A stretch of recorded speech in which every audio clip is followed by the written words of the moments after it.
Buenas, mi nombre es Rodrigo Tinoco y voy a hablar sobre el Estado. Este,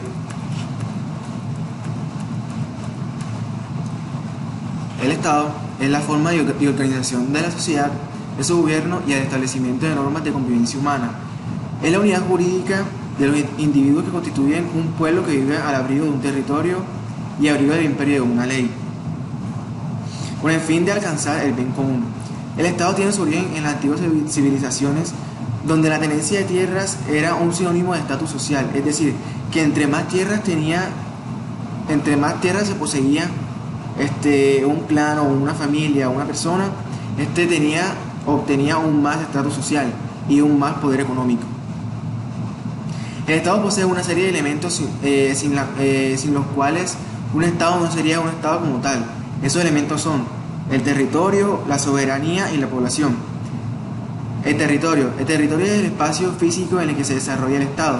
El Estado no puede existir en el aire o en el mar, sino que debe haber un espacio terrestre en el que se pueda desarrollar. La extensión de territorio varía de una manera en que la otra. Existe en Estados un común de extensión territorial bastante amplia, tales como Rusia, la India, China, Canadá, Estados Unidos y Brasil. La población, el Estado es una institución humana, lo que quiere decir que está conformada por personas, lo que es más, un Estado es una comunidad de individuos. Esto quiere decir que sin la población no puede haber Estado. Ahora voy a hablar sobre la soberanía. La soberanía puede entenderse de distintas maneras según el enfoque elegido. Dentro del ámbito de la política, la soberanía está asociada al hecho de ejercer la autoridad con un cierto territorio. Esta autoridad recae en el pueblo, aunque la gente no realiza un ejercicio directo de la misma, sino que delega dicho poder en sus representantes. El diccionario de la Real Academia, la RAE, también define el concepto de soberanía como la máxima autoridad dentro de un esquema político y al soberano como el ser superior dentro de una entidad que no es material. Formas de Estado.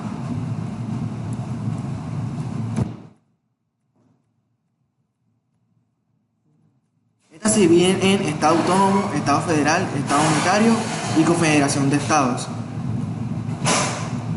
Entre las formas de Estado podemos encontrar la siguiente: el Estado unitario. Está regido por un solo gobierno que extiende su poder en todo el territorio.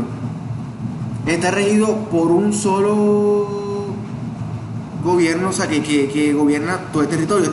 En él se centra el poder. El Estado federal, uno de los ejemplos más comunes es Estados Unidos, en la cual es un estado que está compuesto por otros estados.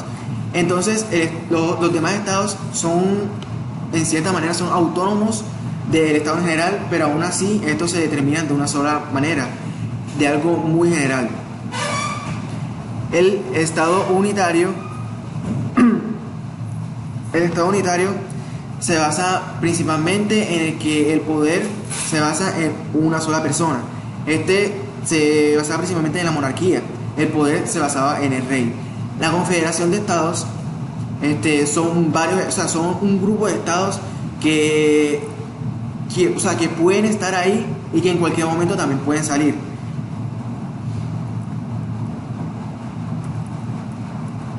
Ahora voy a hablar sobre los sistemas de gobierno. El parlamentarismo. En Inglaterra, en el siglo XI y en el siglo XII, en la cual ahí no existía un parlamento, existía un gran consejo del rey, formado por nobles y también por el alto clero. El rey conformaba a sus consejos y conformaba una sola cámara. En el siglo XIII la burguesía formaba un gran protagonismo y quería participar en la cámara del rey. El rey Edward I fue quien quiso que la burguesía y el bajo clero participara en la cámara. A finales del siglo XIV se dividió la formación de la cámara, que estaba conformada por el bajo clero y por el alto clero, por la nobleza y por la burguesía a finales del siglo. Se dividió en un sistema bicameral. era la Cámara de Lores y la Cámara de Comunes. La Cámara de Lores estaba conformada por la aristocracia y por el alto clero, y la Cámara de los Comunes estaba conformada por la burguesía y el Parlamento. Hasta el siglo XVIII el poder del Parlamento era solo la función de cobrar impuestos y la función legislativa ya era del rey. Al pasar los años, el Parlamento en el siglo XVIII ya empieza a formar leyes, y a partir del siglo XIX se forma un cambio de esencia. Se hace un cambio de esencia.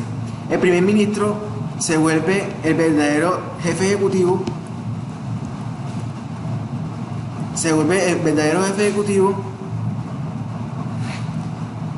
Y el rey pasa a una forma más como una forma vulgar de adorno para el parlamentarismo.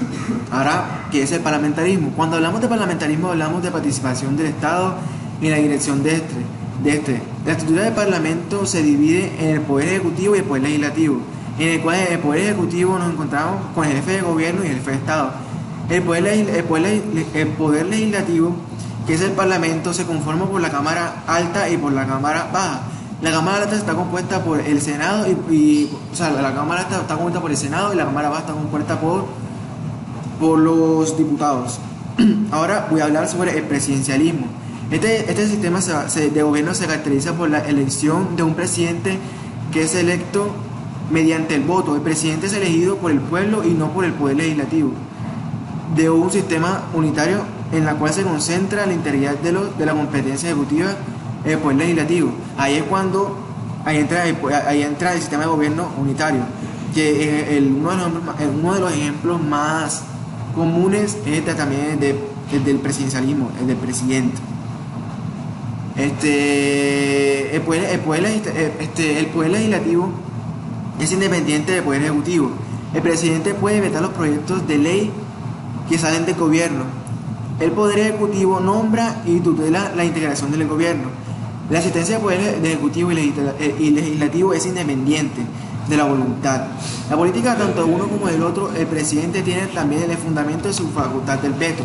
El veto, ¿cómo así? El veto es de que después de que el Congreso tenga un proyecto de ley, el poder ejecutivo, que sería el presidente, tiene el poder de firmar el acuerdo de ley, el proyecto de ley, y después puede vetarlo. ¿Cómo así? Puede mandarlo a archivar, o puede mandarlo como a que lo hagan mejor. Ahora voy a hablar sobre la aristocracia. Se designa el gobierno de los mejores. Los aristócratas poseen mucha riqueza, mucho poder adquisitivo. Surge en Grecia alrededor del siglo VIII a.C. Son elegidos por el linaje, por la herencia o por la riqueza. El grupo que gobierna debe ser culto o instruido. Se opone a la monarquía, que posee el poder un pequeño de personas. Es un pequeño grupo de personas la cual obtiene el poder. Ahora voy a hablar sobre la oligarquía. Es un grupo de personas por la cual gobierna una ciudad de estado.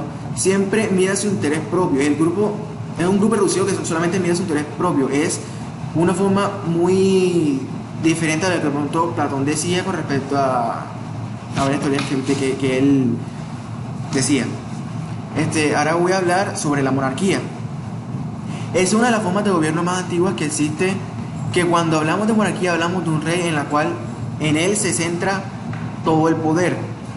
El cargo de rey se considera un vitalicio, el heredero o vitalicio. Porque el rey, hasta el día de su muerte, deja de ser rey hasta para el próximo primogénito o el próximo heredero. Ya, muchas gracias.